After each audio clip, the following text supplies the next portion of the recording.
懂你有没有和我一样读完一篇讣告后呢？但是有些字眼看似明白，但又好像不太懂。这期和大家一起解读讣告里隐藏的秘密。讣告又称为讣文，是一种对外通知死讯的文书。那简单来说呢，就是报丧。讣告里的资料繁多，可以快速的告知亲人往生的消息。那同时呢，让多年没有联系的亲戚朋友呢，在葬礼上相聚。不仅如此，从讣告里呢，还能了解一个家族的历史。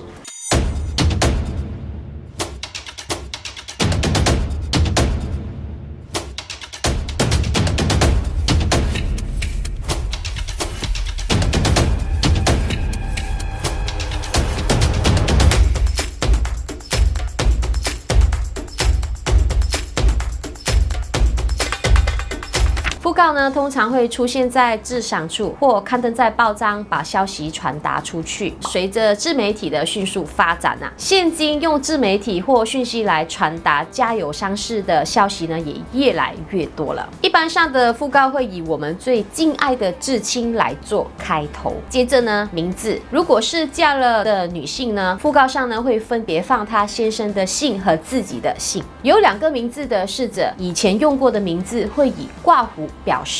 要知道往生者来自哪里，看祖籍就知道啦。祖籍是依据你的祖先在哪里的人而写的，通常以省、县、乡顺着排列。看到这里，如果你不知道自己的祖籍是哪里，那赶快询问长辈哦。逝世日期大多数以公历为主，农历为补。阳历的日期旁边呢会挂弧农历的日期。已达上寿者的死亡日期前可加上动语，未达上寿者的死亡日期前则加上道语。要知道逝者是在哪里过世的，这里就是你要看的地方。寿终于家中的男性会用寿终正寝，女性用寿终内寝。如果逝者不是在家里过世的，会依照情况来写，例如终于或卒于什么地方，逝世于哪一间医院，因什么逝世等等。在传统上，只要已婚往生者的岁数一律加3岁，称为纪闰。3岁代表天地人，超过85岁的老人会加5岁，代表福禄寿康宁。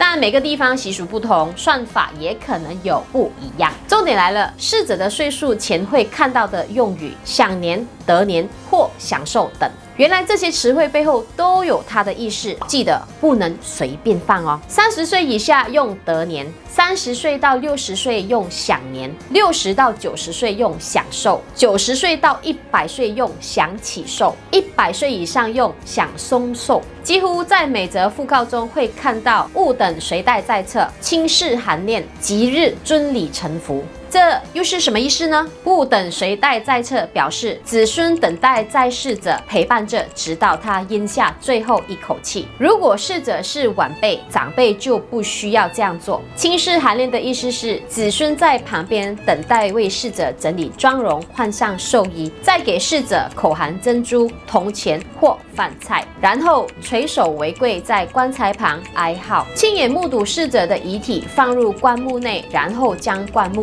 盖上。吉日遵礼臣服指的是子孙遵循古代礼制，依据与死者亲疏远近的关系穿戴校服。接着就到了整段讣告的尾端，逝者出殡日、时间和安葬或火化的地点。详送逝者最后一程的，依照讣告上的日期和时间抵达葬礼现场。单单天属或哀此讣文，或者2者会出现在整段讣告的下面。天是家属表示感谢的谦称，哀此讣告是子孙等以哀痛的心情将此噩耗告诉给其他人。文字代表讣文传达的对象，文字要用红色来书写。我们常看到的是文字会特别的放大，表示礼貌和给人吉利。要知道逝者的家境或家族有多大，这里就一目了然了。通常会放父母亲、配偶、子女、媳妇、女婿、兄弟姐妹等的家族成员，但也有家属因隐私的原原因选择不放家族成员的名字。讣告位置有限，所以在下方会看见上有自身被亲属等众多，无法进入同气起。同气起根据亲属的关系和悲伤程度、君酌轻度，采用不同的敬语。最后就是举办葬礼的地点、联系方式和地址会出现在讣告的最下方。是的，解读讣告就是这么的简单。